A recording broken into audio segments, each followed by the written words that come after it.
G'day, Bomber fans. Well, the club right now is in an uncertain position for a few reasons. But today, we're talking about our captain, Zach Merrett, because he wants to leave, and he may leave by this time next month. He may be at a new team, which means the Bombers may need to find a new captain. Even if he stays, we may need to find a new captain. That's where we're sitting right now.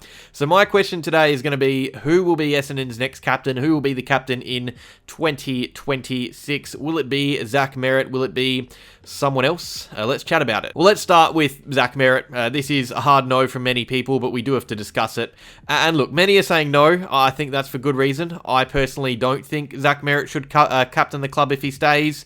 If he goes, he obviously can't captain the club either. I think one thing we've learnt from this whole Zach Merrett situation is that Merrett is a fantastic player, a magnificent player, but I don't know if he's a magnificent leader. And I'm not saying he's a bad leader. I think there's some great aspects to his leadership that I love, and it would be great to have him on the team again for those reasons. But, you know, we've seen a few reasons as to why maybe it leans the other way a bit as well. Like, personally, I think even if you disagree that captains should be allowed to meet with other clubs, because, you know, there's a bit of discourse about that, I think the way that Merrett did it was very sneaky. And you know, then you had the leaked rumours that he was considering not only handing in the captaincy, but boycotting the Crichton Medal, the best and fairest, which would be crazy.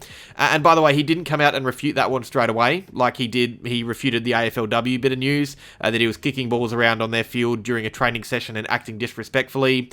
But the one that sticks out to me the most is the comment he made about list sizes not long ago, where he claimed that they should be reduced so the best players can earn more money, which for a millionaire to say is very out of touch. And that's kind of the vibe I've gotten these last few weeks with Zach Merrett. You know, even just him posting his clothing label while, you know, his teammates and coaches were coming out to express their disappointment in him. I don't know if it was the same time, but it was not long before that where he was, you know, there was this news going on. He was posting about his label and staying quiet. I think the fact that this all happened 2 months after he appeared on live TV to say he was all in as well, like, that's the face of the club. Yeah, and you've got all his private conversations outside of Essendon, which quite often leaked. This is a guy who is hell-bent on getting better as a player and getting success as a team, which is awesome. I love it, but I think, you know, you can't deny that Merrett has let himself down a little bit in these last few weeks. You also can't deny that Merrett has leadership capabilities. He's an inspirational player out on the field. He leads by example. It's incredible to watch, but maybe that's where it stops. And maybe he's better off under the guidance of a more rounded and team-orientated leader like a Dyson Heppel, rather than leading on his own. Because, like, to be fair, Merrett, like, he's been the face of the club for a little while now, constantly under pressure, getting no rewards. I think he's been great to stand up and you know, through that adversity and always show up and play such good football, but I think he must be exhausted. And maybe this season was the tipping point for him. So if he does stay, I wouldn't want him to be captain. Maybe because it's, you know, some mental exhaustion. Maybe he's just not the leader that we thought he was. But I think maybe, you know, him not being captain could possibly take pressure off him and allow him to play free and tough footy again like he was under Dyson Heppel, because I don't know if he's been All-Australian since being named captain of the club, which is interesting. That could be wrong, but I'm not 100% sure.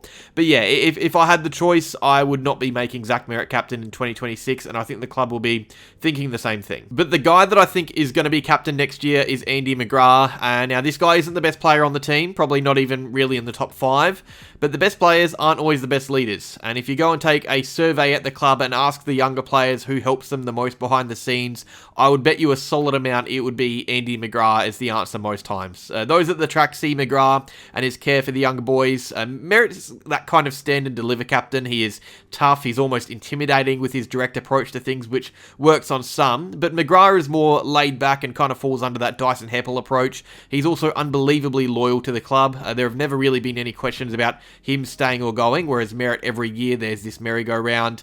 But yeah, since day one, McGrath has come in and been an Essendon person, and although he does cop a fair amount of criticism online, he goes out every week and tries to perform. Some high draft picks would complain about being moved to the back pocket. Andy McGrath happily takes on tagging roles on the best small forwards, and then when the team needs him in the guts, he moves there. In fact, if I look back on the games I remember McGrath being the captain for when Merrett was missing, this year's St Kilda match was, in the words of Reece Unwin, inspirational. And then I remember Anzac Day last year, year, even the year before that when Merritt was playing, but I think McGrath should have won the Anzac Medal.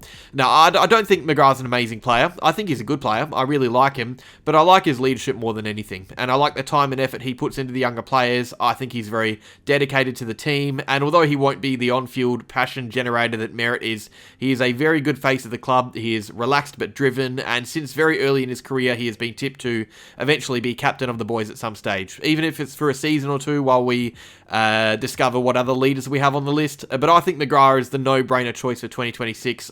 This just makes a lot of sense. I think he should and will be captain of the Bombers next year. Nick Martin. Now, this one is a little bit frustrating because I honestly think if he hadn't done his knee and if he wasn't out for most of 2026, we would be talking about him potentially taking the reins next year, or at least helping lead alongside a fellow co-captain in Andy McGrath. Now, Martin has really embraced becoming a leader in the last few years. We only welcomed him into the club in 2022. He wasn't on the list before then, but since then he's improved, and he's not only become one of our best players, but for the first time in his career, he was also added to the leadership group in 2025, not with an official title, but as a leader. But yeah, those in and around the club would have him quite high up in the leadership hierarchy. So much so, I think if Merritt was to leave and Martin was to be healthy in 2026, he would be vice captain at least. That's the way I see it.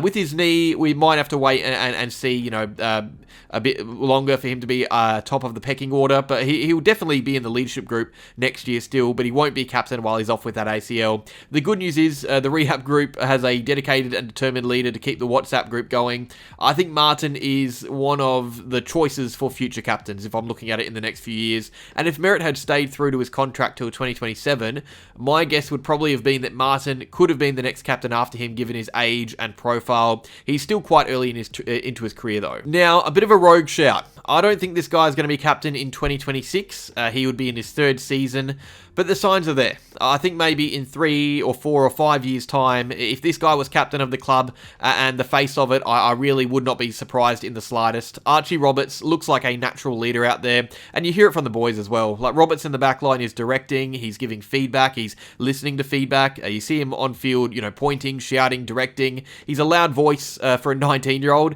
and of course, whenever there's a scrap, he's the first there to back up his teammates as well, almost every time, given, even with his size. I've never really seen a scrap with Roberts on the outside. I remember his first few games in the VFL, he was going up and getting into blokes double his size and not backing down. It was awesome to watch, and you still see it in the AFL. I think we all know that we've not only got a player in Archie Roberts, but a future leader of the club, and if he isn't in the official leadership group next season, which he genuinely could be, it will be the year after, because this guy's great, he is tough, he's determined to get better, he's rated externally and internally, he's really loud, both physically and audibly. Yeah, he's great. Not a captain next year, but down the line, it really wouldn't surprise me in the slightest. Now, after that, there isn't really anyone that I could think of that would be captain of the Bombers next year. You've got leaders in Kyle Langford and Mason Redmond, both in the leadership group and both lead in really well in their own ways. Langford's really calm and measured. Redmond's energetic and sets standards out on the track. I wouldn't be surprised if we see guys like Jai Caldwell and Sam Durham added to the leadership group at some stage.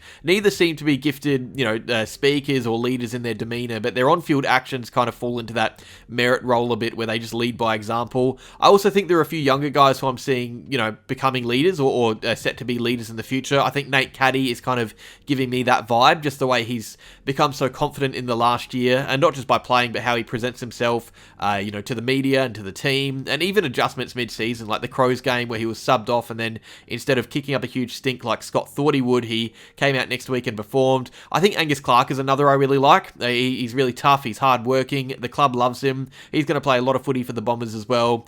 But yeah, if I'm picking captains, if it isn't Merritt next year, which it probably won't be, it's going to be McGrath. I don't think there is any real question about that, to be honest. I think that's just the way it goes. It's Merritt or McGrath. Maybe we see co-captains to help share the load. I think that makes sense. I was talking to Fiona from Bomber Banter about co-captains the other day, and I thought back to my best captain situation I ever had in footy, and it was a co-captain structure which kind of almost resembled the styles of Merritt and McGrath. We had one lead by example. One guy was absolute crap, but really good leader on the off the park. But yeah, I think no matter what, I just can't see Merritt captaining the club next year. I think it's McGrath. But let me know what you guys think. That is all. Quick video today. Plenty more to come. Got some guests on the channel soon. I'll be chatting with a Hawthorn fan on the channel. We will be trying to negotiate a Merritt trade with each other to see how it can get done and even if it can get done.